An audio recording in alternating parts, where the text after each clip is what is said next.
So sometimes the question comes up, adequate housing, does that mean everybody has the right to have a Malibu beach house? As nice as Malibu is, and that would be great, that's not really what adequate housing means.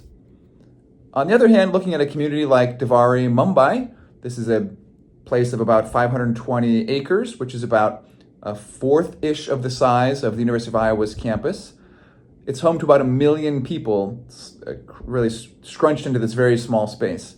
And you can see from this picture, and there's many others I'm sure you can find as well, that there's a lot of challenges in achieving adequate housing for people who live there.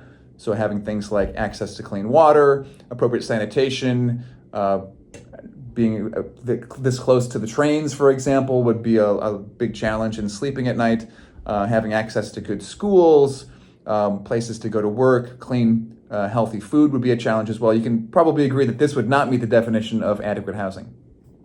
Now, adequate housing is not just an urban problem, it's also a problem in rural communities. Here's an example of a picture of an abandoned home in Ogallala, Nebraska. It's a problem for rural communities as well. And it's not just an international problem, it's also a problem in the US as well. As I mentioned, Malibu, California has very serious adequate housing challenges as well. So if you look at some of the numbers on adequate housing, over 640 million children don't live in adequate housing, which is about a third of the world's children. It's really hard to make sense of a number that large, 640 million, that's almost twice the population of the US, in terms of children who don't have adequate housing. So what does that mean for a child to not have adequate housing? What does that mean for their development, for their health? And thinking about as a child, what you'd like to do. Where did you go play? How did you find friends to hang out with? What did you do during your free time? If you don't have adequate housing or neighborhoods that are safe or places to go play, what does that mean for your ability to socialize and to build those friendships and to live and grow and develop in a healthy way?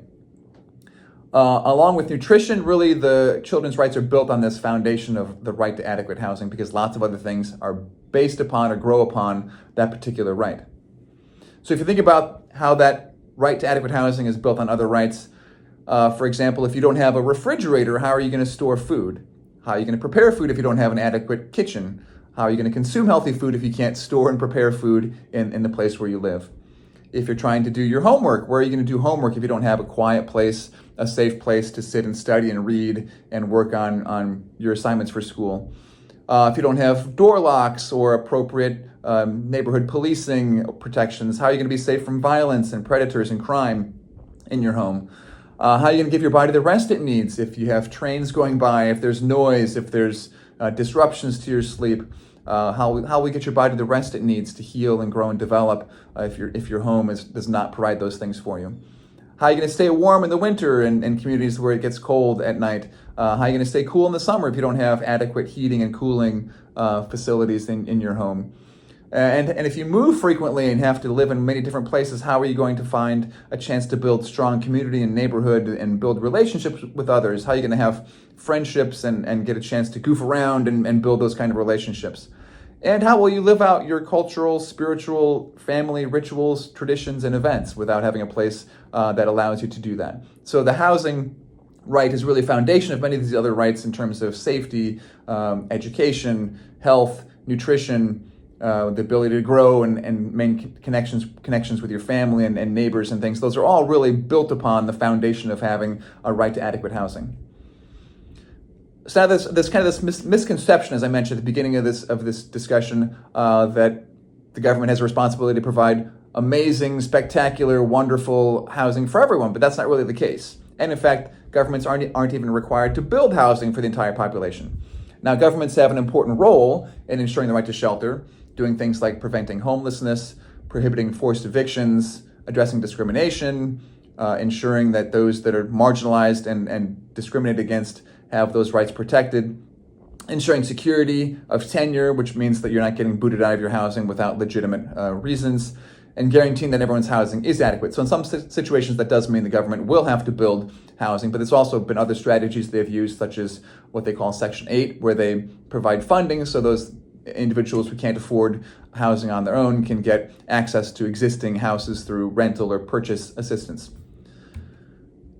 So what does adequate housing really mean? It means that living in conditions that uphold your other rights, such as health and dignity. It gives you protection from forced evictions, arbitrary interference with your health your family, your home, your privacy, those sorts of things. It means you have the right to choose where you want to live. You don't have to live in a certain area because of who you are, but you have a right to choose where you can live, and you have the freedom to move between different places if you so wish, without government interference. Equity is a big thing in housing protections, making sure that because of who you are, you're not restricted from living in certain areas. Now, obviously, cost is going to be a barrier for many people, but that's also a broader problem with affordability overall. And then you have the right to participate in housing-related decisions about where you'll live, what kind of home you'll live in, what characteristics you want it to have, that sort of thing as well. So it's much more, like I said, than just 4 walls and a roof to have adequate housing. It must do other things as well, like have access to good sanitation, safe water, ability to store food, to prepare food. It must be affordable, so it can't just take all of your money and leave you nothing for anything else that you need to live on. It should be physically safe, so protection from heat and cold, from crime, from other things, from rodents, from infestations that might be affecting your health. Accessibility is something we often don't think about, but it's also an important aspect of your home. So those who use a wheelchair need a place where they don't have to go up and down stairs, for example, to get to the restroom in their home. That's not going to be a really adequate housing for that individual. Free of pollution is another one that we don't often think about. So if you live next to dirty water or unclean air, that's also going to be impacting your health in negative ways. And having access to things that you do during the day, so school, work, healthcare, those kind of things. If you don't have access to those things, then your housing is not adequate.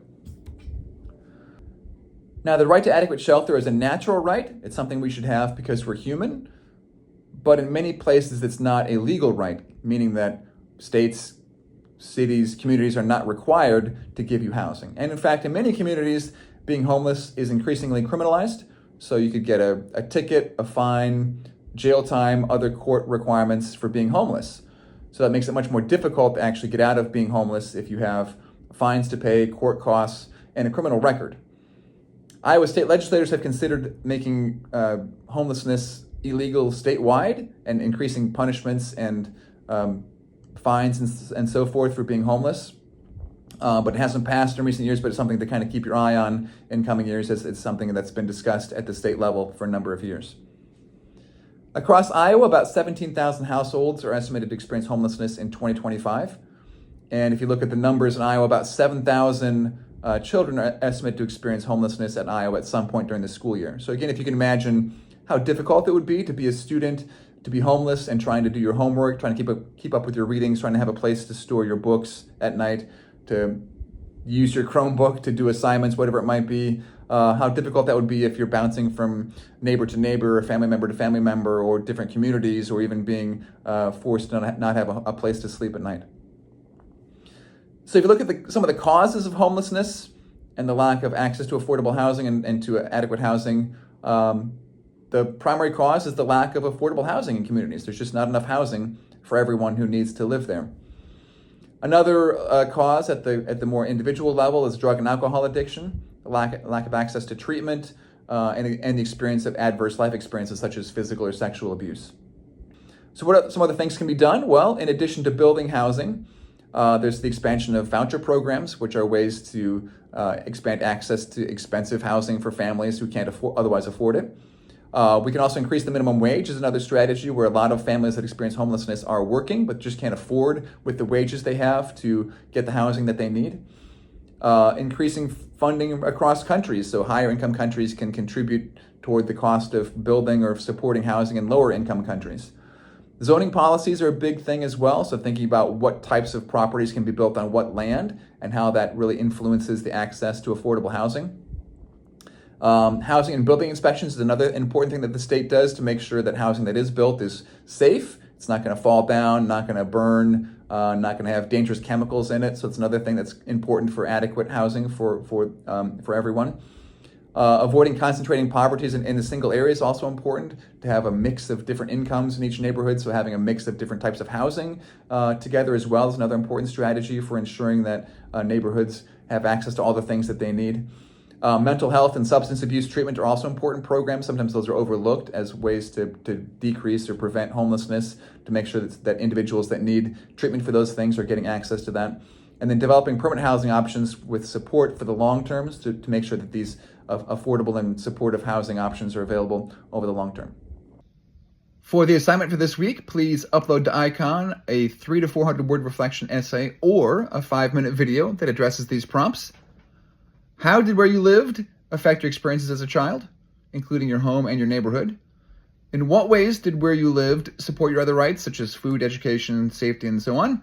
And in what ways did where you lived present a challenge to your other rights? Now, in addition to affordability, what are some other aspects that make housing adequate? Which of those aspects is adequate housing is most important to you, and why? Building more housing that's affordable is a key strategy for ensuring access to adequate housing. What do you perceive as the barriers to building more housing that's affordable? And what might you say to a friend who opposes the building of affordable housing near where they lived based on the belief that it'll lower their home's value? Finally, what might be some career or volunteer options that support children's access to adequate housing? And are any of them of interest to you? And if so, why? See you in class.